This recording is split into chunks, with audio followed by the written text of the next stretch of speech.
Sir,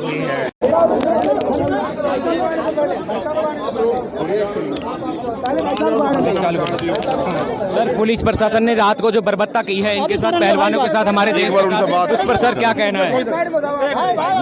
थोड़ी देर रुक जाओ बस। हमारे देश के पहलवानों के साथ एक बार सर के बर्बरता की हमारे पहलवान, एक बार उनसे बात कर लें फिर आपसे बात करेंगे, हैं? ठीक है सर, ठीक है।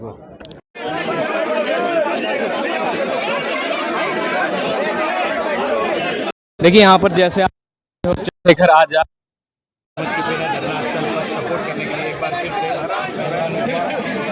कल जो घटना हुई है पहलवानों के साथ, उसी को लेकर लगातार यहाँ पर जो पार्टियों के नेता हैं वो यहाँ पर पहुँच रहे हैं। अलग अलग किसान नेता हो या किसी संगठन के नेता हो, वो और इस वक्त चंद्रशेखर रावणा यहाँ पर पहुँचे हैं। और क्या बात हो चल रही है बजरंग पूनिया से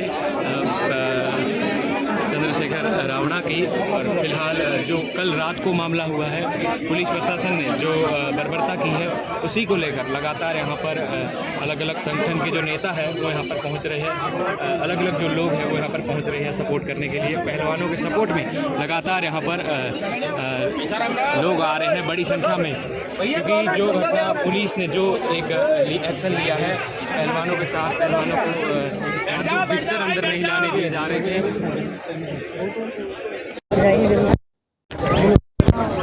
और बिना माइक जब आप लोग पक्के हो जाओगे, आप चुप हो जाओगे, सब तक आवाज जाओगी, प्रशासन तक भी, शासन तक भी, सब लोगों तक आप बोलने लग जाओगे, सब खराब हो जाएगा।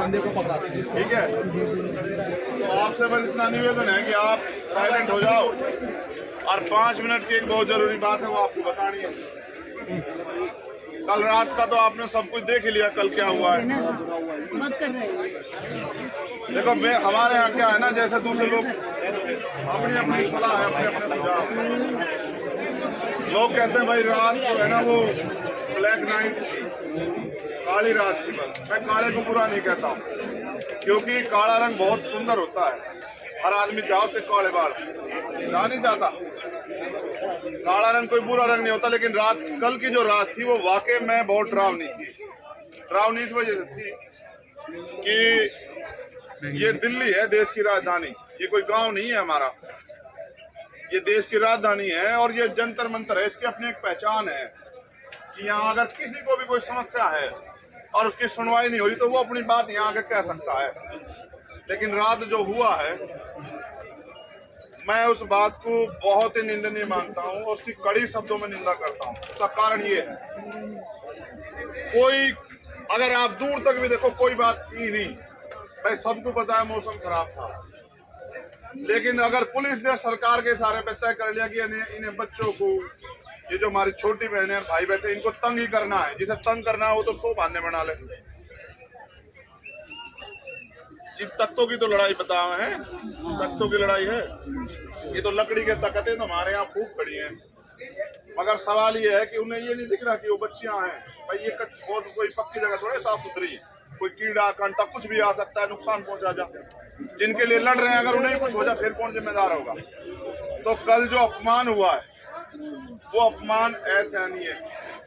भाई हम भारत में महिलाओं की पूजा करते हैं, बहन बेटियों की पूजा करते हैं। उन्हीं बहन बेटियों के साथ वो तो बेटियां भी आप समझिए, वो बेटियां जिनकी वजह से हमने गौरव फील किया, जिनकी वजह से हमारे दिल में जो है ना उत्साह भरा हो कि हमारी बेटी ने हमारा मान बढ़ा दिया, हमारी बहन ने हमारा मान बढ़ा दिया। उन बहनों को जिस तरह से मैं तो कह भी नहीं पा रहा, ये खड़ा है भाई बजरंग, मैं तो कह भी नहीं पा रहा, ये सही भी नहीं है जिस तरह का अपमानजनक रवैया उनके साथ। ये तो किसी भी बहन बेटी के साथ होना ही नहीं चाहिए। और फिर खूब रुला रहे और खुश हो यार, यार आपके भी बच्चे हैं, पुलिस प्रशासन के जो लोग हैं, पुलिस के प्रशासन के, भाई आपके भी तो बच्चे हैं। क्या माहौल बनाया रहा था आपने यहाँ, कोई आ नहीं पा रहा है, मीडिया भी नहीं आ पा रहा है, जो भी आ रहा है उसे ठा के ले जा रहे हो, ऐसा कौन सा वो हो गया भैया। तो ये इतना डरावना था कि सब लोगों में रोष है। स्पेशली मैं तो, क्योंकि मुझे वोट डालनी थी, हमारे यहाँ चुनाव चल रहा है, अगर हम ही नहीं उसका समर्थन करेंगे तो फिर लोग कैसे देखेंगे। तो हमें वोट डालने के लिए आने में लेट हुई, लेकिन सच ये है अब लड़ाई अंजाम की तरफ चली गई, निर्णायक होगी। अब हमें समझ आ गया है कि अब मांगने से न्याय मिलने का नहीं। देखो,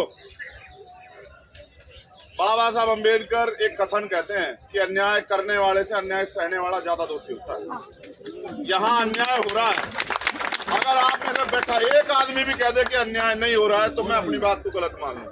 यहाँ अन्याय हो रहा है, सरासर हो रहा है, और अगर सब लोग इस अन्याय पर चुप रहेंगे तो बात खराब हो जाएगी, फिर हम भी दोषी हो जाएंगे। हम दोषी नहीं बन सकते। इस बार हमने तय किया है कि सरकार को गिरफ्तारी के लिए 7 दिन का समय है। कितने दिन का? 7 दिन का। इसमें वो अपने 164 के बयान करा लो पुलिस के लोग, और जो फॉर्मेलिटी करनी है सब करा लो, क्योंकि हमने देखा है यहाँ 3 दिन में कानून बन जाता है। यहाँ सुप्रीम उसमें लोकसभा में, राज्यसभा में, और फिर राष्ट्रपति जी भी उसको वो कर देते हैं। 3 दिन में कानून बन जाते हैं देश के अंदर। अगर सरकार की न्याय देने की नीयत हो तो सारे काम हो सकते हैं। देखो, अगर लड़ाई होती सामान्य आदमी के साथ, आप इस बात को भी समझो, तो फिर इन्हें यहाँ बैठने की जरूरत नहीं। लड़ाई इतने ताकतवर लोग होते हैं जिन पर मुकदमा भी सुप्रीम कोर्ट के आदेश से लग रहा है, और फिर आगे गिरफ्तारी, और वो तो बहुत अलग की बात है। और फिर उन पे इतनी भी ताकत है, बताओ, यहीं तक उनके समर्थन के भी लगे बोर्ड। इसका मतलब सत्ता के संरक्षण में सारे काम हो रहे हैं।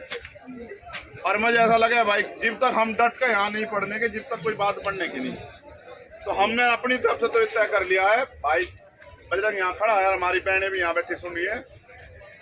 इन 7 तारीख के बाद हम अपना जो है बोरी बिस्तरा यहीं घेर लेंगे।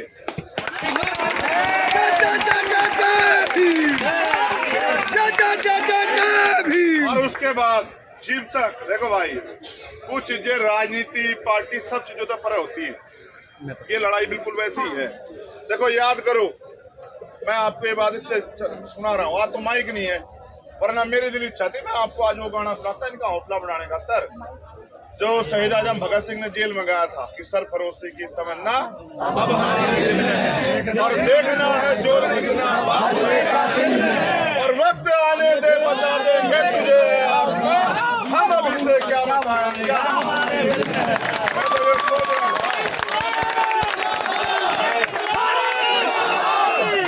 मैं जब जेल में था ना, मैंने एक बार भूख हड़ताल कर ली।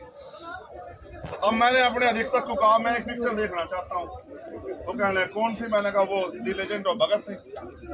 अधीक्षक समझदार आदमी था, उन्होंने कहा ना, हमें तो अपना बेड़ा गर्क नहीं करवाना, तो जो उसे देख कर तुम और हौसला ले लोगे, फिर हमारी उस पर मुसीबत करोगे। तो मैं तो आज इन्हें वो सुनाता कि याद करो, ये वो देश है जहाँ शहीदों ने, क्रांतिकारियों ने अपनी जान, फांसी के फंदे जो है ना, वो हंसते हंसते चुम्मे, कभी रोए चिल्लाए नहीं। और माँ तू भी नु कहा, पता कि कहा माँ को भी कहा, देख तू रोई है ना, तो भगत सिंह की माँ है, अगर तू रोगी तो लोग कहेंगे भगत सिंह की माँ रो रही थी। और अपने बापू ने भी कह दिया कि भाई बात सुनो, अगर आपने उनसे मेरी माफीनामा मांग लिया ना, तो आप भी मेरी लड़ाई में मेरे विरोधी हो जाओ, क्योंकि मैं झुकना पसंद नहीं कर रहा हूँ। ये भी झुकना नहीं पसंद करे, बाकी और सब चीज ठीक है। अगर ये चाहते